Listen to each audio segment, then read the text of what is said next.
Hello students, welcome to my channel RD Academy। First video में मैंने आपको the last lesson के बारे में पढ़ाना शुरू किया था। आज हम उसी लेसन का सेकंड पार्ट करने जा रहे हैं।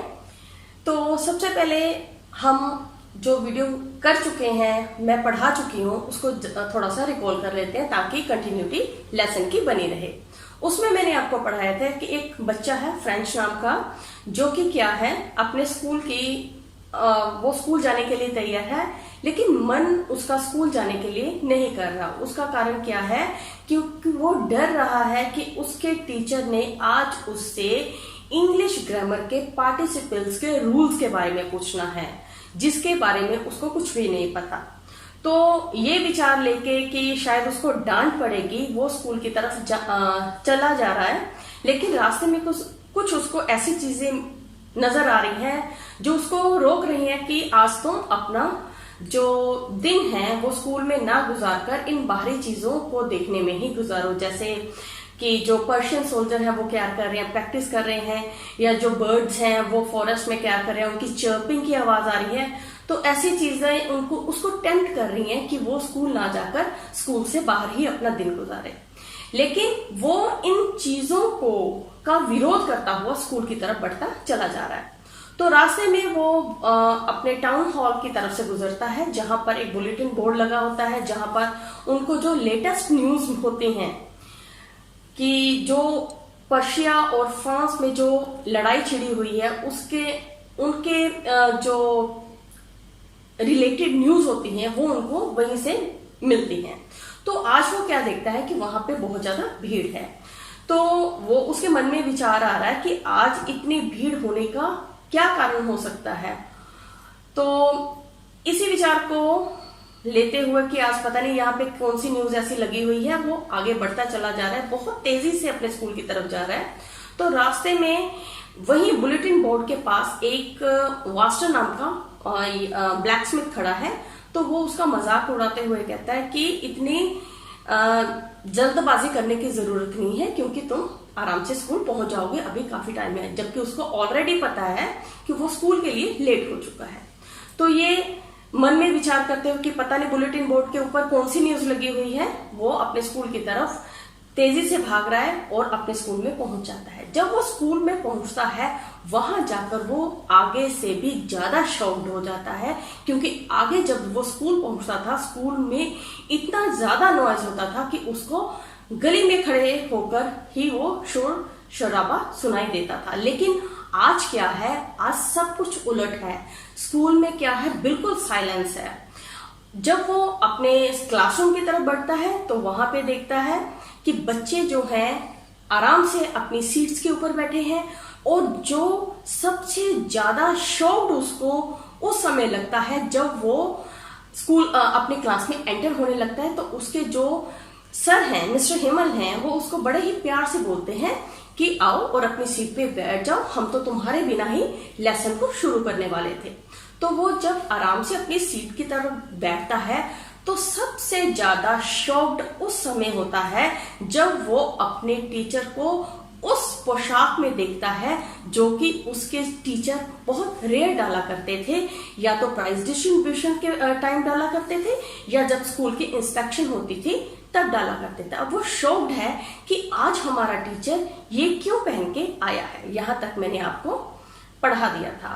तो उसके बाद मैंने आपको बताया था कि जो क्लास के बैक बेंचेस हैं वो भी वहां पर भी कोई रूम नहीं है, कोई जगह नहीं है किसी के बैठने के लिए, क्योंकि वहां पर ऑलरेडी जो विलेज के बड़े लोग हैं वो बैठे हैं। बड़े लोग मतलब जो ओल्ड हैं या जो अब पढ़े लिखे नहीं हैं, they came to get knowledge about their language. Now start with the lesson.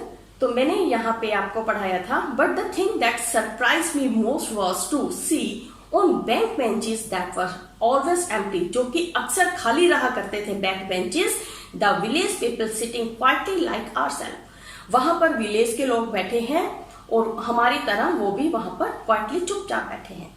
उनमें से कौन कौन है? Old Hauser with his 3 corned head, एक बूढ़ा व्यक्ति जिसका नाम हाउसर है, उसने तिरकोनी कैप पहनी हुई है, हैट पहनी हुई है। द फॉर्मर मेयर वहां पे बैठा है, द फॉर्मर पोस्टमास्टर ये वहां पे है, एंड सेवरल अदर बिसाइड्स, और इसके अलावा और भी वहां पर बैठे हैं। एवरीबडी लुक्ड सैड, हर एक कोई क्या है, परेशान है, दुखी दिखाई दे रहा है। And Hauser had brought an old primer.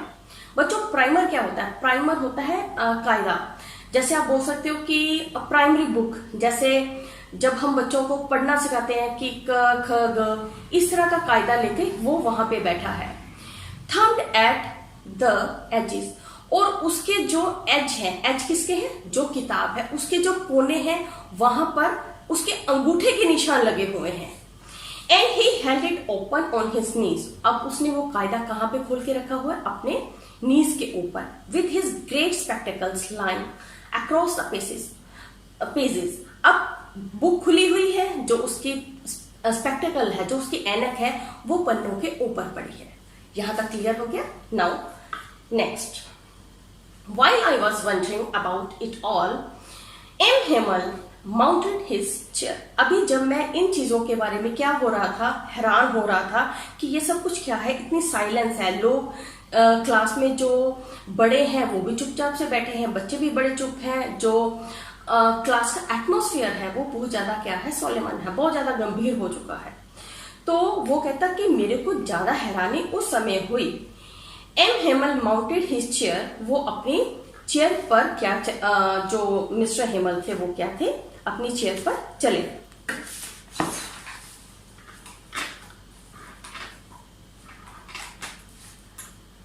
And in the same grave and gentle tone, और उसी गंभीर एंड जेंटल, दयालुता पूर्वक टोन में, आवाज में, स्वर में, जैसा होता है ना कि जब हम बोलते हैं तो हमारी आवाज की कोई टोन होती है कि कोई पोलाइटली बोल रहा है, वो कहते हैं ना कितना हार्शली, कितनी अजीब सी टोन में ये बात कर रहा है, ठीक है। लेकिन अब जो उनके टीचर मिस्टर हेमल है वो बड़ी पोलाइटली, बड़ी जेंटल टोन में बात कर रहे हैं, which he had used to मी।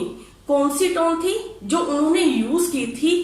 कब? जब उन्होंने कहा था, यहां आप पीछे जाओगे, जब उन्होंने ये कहा था, go to your place quickly little friends, we were beginning without you. यहां पे उन्होंने बड़ी ही काइंडली से, बड़ी दयालुता से कहा था। तो सेम टोन में वो अब उससे बात कर रहे हैं, उसी टोन में वो बात कर रहे हैं। क्या बात कर रहे हैं?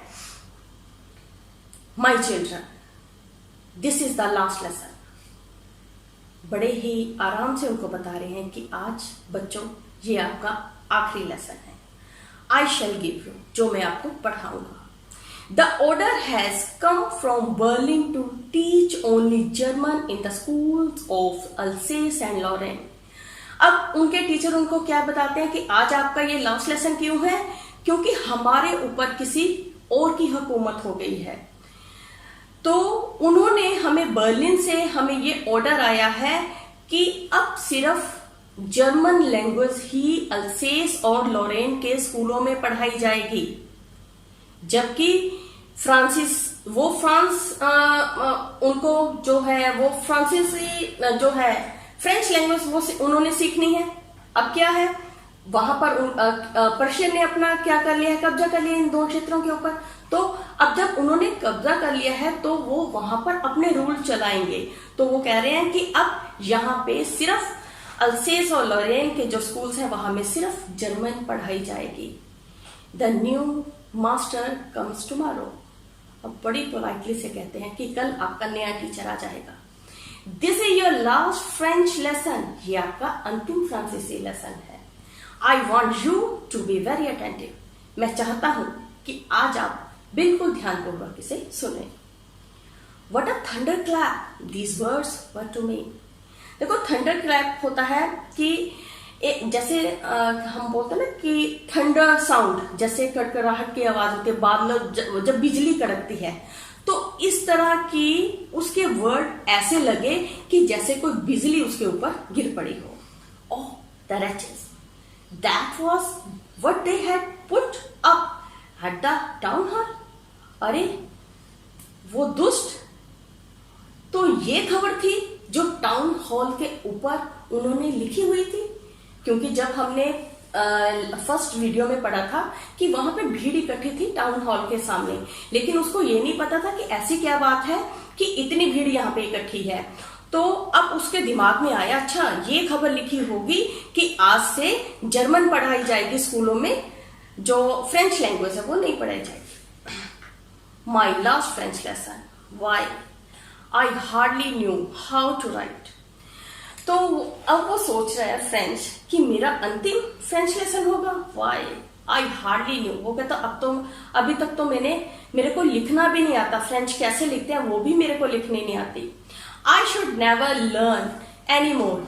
अब जो लैंग्वेज अभी मैं सीख रहा था वो मेरे को आई नहीं है, अब मैं उसी लैंग्वेज को कभी भी सीख नहीं पाऊंगा। आई मस्ट स्टॉप देयर, मेरे को यहीं पे रुकना होगा। Then oh how sorry I was for not learning my lessons, for seeking birds eggs or going sliding on the sand। तो वो कहता है कितने दुख की बात है कि मैं अपने जो लेसन थे उनको प्रॉपर नहीं पढ़ा करता था, जो मेरे को पढ़ाया जाता था मैं नहीं पढ़ा करता था, कोई ना कोई बहाना लगाता था कि मैं अपना टाइम कैसे वेस्ट करता था। कई बार क्या होता था कि बर्ड्स के, पक्षियों के अंडों की तलाश में चला जाता था, या सार नदी के पास में घूमने चला जाता था। My books that had seemed such a nonsense a while ago. वो किताबें जो मेरे को कभी क्या लगती थी, बोझ लगती थी, सो हैवी टू कैरी, उनको उठाना भी मेरे को क्या लगता था, बहुत ज्यादा भारी लगता था। My grammar and my history of saints, जो मेरी हिस्ट्री की बुक है जिसमें सेंट्स के बारे में लिखा हुआ है, were old friends now that I could not give up. अब उसको लगता है कि ये जो मेरी बुक्स हैं ये मेरी ओल्ड फ्रेंड्स थी, और अब उनको जो उसको मतलब सिरदर्दी लगती थी जो किताबें, वही उसको अब क्या लग रही हैं, अपनी मित्र लग रही हैं, अपनी दोस्त लग रही हैं, जिनको वो क्या नहीं करना चाहता, गिव अप होता है किसी चीज को छोड़ना, तो वो उनको नहीं छोड़ना चाहता। And M Hamel too, M Hamel को भी नहीं छोड़ना चाहता। To the idea that he was going away, क्योंकि उसको लग रहा है कि अब हमारे टीचर जो हैं हमसे दूर चले जाएंगे, चाहे वो हमें कितना ही मतलब स्ट्रिक्ट थे हमारी पढ़ाई को लेके। देखो बच्चों, यहाँ पे जैसे अभी कोविड-19 चल रहा है, तो अब आप देखोगे कि बच्चे स्कूल नहीं जा रहे हैं, ठीक है। चाहे बच्चों जब स्कूल जाते थे वो करते थे चलो एक दिन की छुट्टी मिल जाए, घर में आराम करेंगे। अब वो इतना आराम कर करके बोर हो चुके हैं, they want to go to school, they miss their teachers, ठीक है। चाहे वो स्ट्रिक्ट थे, चलो टीचर्स को कई बार हम करते हैं, ये क्या है, कौन सी टीचर आ गई, अब इससे पढ़ना पड़ेगा। लेकिन अगर एक बार याद रखना कि जो टीचर स्ट्रिक्ट होगा वो ही आपको कुछ ना कुछ अच्छा सिखा के जाएगा, तो आप मिस कर रहे हो ना। तो अब जो टीचर उसको अच्छा नहीं लगता था, जो किताबें उसको बोझ लगती थी, अब वो उनको छोड़ना नहीं चाहता, वो किताबें उसको अपनी फ्रेंड्स लग रही हैं। That I should never, अब उसको लग रहा है कि मैं अपने सर को कभी नहीं देख पाऊंगा। That I should never see him again made me forget all about his ruler and how cranky he was। तो वो कहता है कि जब मैं ये सोचता हूँ कि आज के बाद ये टीचर को मैं देखूंगा भी नहीं, तो कितनी वो पिटाई करते थे अपना, वो कहता कि मैं सब चीजों के बारे में भूल चुका हूँ, उनके रूलर के बारे में, डंडे के बारे में, and how cranky he was, वो कितने सनकी थे, कितना गुस्सा करते थे, ठीक है। वो कहते हैं हम सब कुछ भूल चुके हैं, अब तो हमारे दिमाग में एक ही बात चल रही है कि कल से ये टीचर हमको नहीं पढ़ाएंगे, कल से ये लैंग्वेज हम नहीं पढ़ेंगे। Poor man, it was in honour of this last lesson that he had put on his fine Sunday cloth. तो वो कहता है बेचारा ये आदमी, किसके बारे में, अपने टीचर के बारे में बोल रहा है कि इसने क्या किया है कि अपने लैंग्वेज को ऑनर देने के लिए, उसका सम्मान करते हुए इसने वो क्लोथ पहने हैं जो कि ये कब पहना करता था, या तो इंस्पेक्शन पे या प्राइस डिस्ट्रीब्यूशन फंक्शन पे। And now I understood why the old man of the village was sitting in the back of the room. अब मेरे को समझ आया कि विलेज के जो बाकी लोग हैं वो वहां कमरे के पीछे क्यों बैठे हैं। आगे अक्सर क्या होता था, कोई बच्चा आया स्कूल में पढ़ने, नहीं आया क्योंकि they don't pay attention to this studies. ऐसे ही बड़े आदमी थे, कभी कभार स्कूल आ गए या नहीं आए। लेकिन आज जब उनको टाउन हॉल के बुलेटिन बोर्ड के ऊपर ये खबर मिली कि आज आपका फ्रेंच पढ़ने का सिर्फ लास्ट दिन होगा, कल से आपको क्या है जर्मन लैंग्वेज पढ़ाई जाएगी, तो ये उन्होंने अपना सोचा कि अपनी रिस्पेक्ट शो करने के लिए आज वो सारे के सारे क्या है स्कूल में आए हैं। It was because they were sorry. ये क्यों था? क्योंकि वो सॉरी फील कर रहे थे to that they had not gone to school more. It was their way of thanking our master for his 40 years of faithful service and of showing their respect for the country that was theirs no more. अब वो school आए हैं किसको regard देने के लिए? जो 40 साल से इस स्कूल में रह रहा है उसको रिगार्ड देने के लिए, जो फेथफुल होके अपनी सर्विस कर रहा है उसको रिस्पेक्ट शो करने के लिए, अपनी कंट्री को रिस्पेक्ट शो करने के लिए। कौन सी कंट्री? जो कल से उनकी नहीं रहेगी। While I was thinking of all this, जब मैं इन सब चीजों के बारे में सोच रहा था, I heard my name called, मेरा नाम पुकारा गया। It was my turn to recite, ये मेरी बारी थी अब सुनाने की। क्या सुनाना था? टीचर ने उनसे क्या सुनना था? पार्टिसिपल्स के रूल्स के बारे में सुनना था।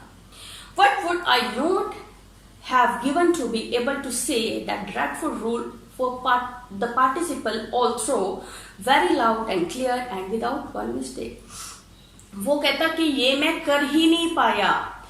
क्या नहीं कर पाया? कि जो पार्टिसिपल्स के रूल्स मैंने सुनाने थे, बहुत ऊंची आवाज में सुनाने थे, बहुत क्लियर सुनाने थे, बिना किसी गलती के सुनाने थे। But I got mixed up on the first words and stood there. मैं तो पहले शब्द में उलझ कर रह गया और वहां पे खड़ा हो गया। Holding on to my desk के ऊपर उसको पकड़ के, माई हार्ट बीटिंग, मेरा हार्ट क्या है जोर से धड़क रहा है। आप लोगों की भी कभी ना कभी ऐसी सिचुएशन रही होगी, ठीक है? मतलब कई बार होता है ब्रिलियंट स्टूडेंट भी पढ़ के नहीं जाते, उनको भी कभी ना कभी इस चीज को फेस करने को मिला होगा कि याद नहीं है, प्रे करते रहते हैं कि हमारी बारी ना आ जाए। जब बारी आ जाती है तो दिल जोर जोर से धड़कने लगता है कि अब पिटाई होगी।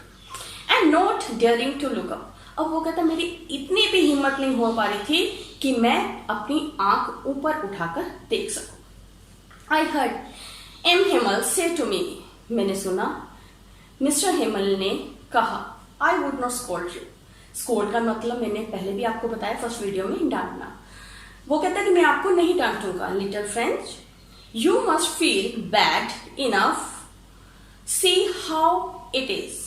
वो कहता मुझे पता है कि तुम बहुत बुरा महसूस कर रहे हो, अब देखो स्थिति क्या हो गई है। Every day we have said to ourselves, प्रतिदिन हम अपने आप से क्या कहते रहे हैं? वाह, I have plenty of time, कि हमारे पास बहुत टाइम है। आई शैल लर्न इट टुमारो, आज नहीं कल हम अपना ये लेसन याद करेंगे। मतलब क्या है कि देखो, इट इज ह्यूमन टेंडेंसी कि हम अपना जो काम है आज ना करके उसको क्या कर देते हैं, नेक्स्ट डे पे छोड़ देते हैं। फिर नेक्स्ट डे आता है, फिर नेक्स्ट डे पे छोड़ देते हैं। यही वजह रहती है कि हम अपनी लाइफ में कभी भी सक्सेसफुल नहीं होते। And now you see where we have come out, अब देखो कि हम कहाँ आ गए हैं। That is great trouble with Alsace. अब अल्सेस के साथ ये बहुत मतलब अल्सेस बहुत ज्यादा अब क्या आ गया है, ट्रबल में आ गया, मुश्किल में आ गया। She puts of learning till tomorrow, she puts of. अब देखो शी यहाँ पे अल्सेस के लिए है, तो अल्सेस ने तो नहीं पढ़ना था, अल्सेस ने तो कोई काम नहीं करना था, तो यहाँ पे जो रहने वाले लोग हैं उन्होंने काम करना था, उन्होंने पढ़ना था। लेकिन वो अपना काम क्या कर रहे हैं, नेक्स्ट डे पे डाल रहे हैं। Now those fellows out there will have the right to say to you. वो कहते अब जो बाहर लोग बैठे हैं वो आपको ये कहने का अधिकार रखते हैं। बाहर कौन बैठा है? बाहर पर्शियन सोल्जर बैठे हैं, वो आपको ये कहने का अधिकार रखते हैं। How is it you pretend to be Frenchman? कि आप फ्रांसीसी होने का ढोंग करते हो। And yet you can neither speak nor write your own language, जबकि तुम अपनी लैंग्वेज को ना तो लिख सकते हो ना ही पढ़ सकते हो और तुम फ्रांसीसी होने का ढोंग कर रहे हो।